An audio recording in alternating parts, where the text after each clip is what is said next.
والله أنزل من السماء ماء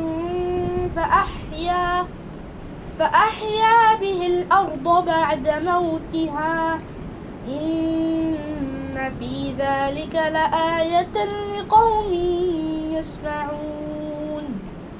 Allah sends rain as a mercy or sometimes as a punishment, as He did with the nations before us. Rain always reminds us of Allah's power and mercy. The Prophet Muhammad ﷺ taught us a beautiful dua to say when it rains. We should say, Allahumma soyiban nafi'a. O Allah, send down beneficial rain. Let's say it together. Allahumma soyiban nafi'a. Allahumma soyiban nafi'a. If you want to teach your kids more about water and the Sunnah to observe when it rains or when it becomes windy, I invite you to read my book, Water, a Blessing from Allah.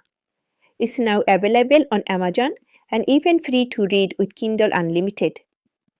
If you found this video helpful, don't forget to like, share, and subscribe for more spiritual reminders.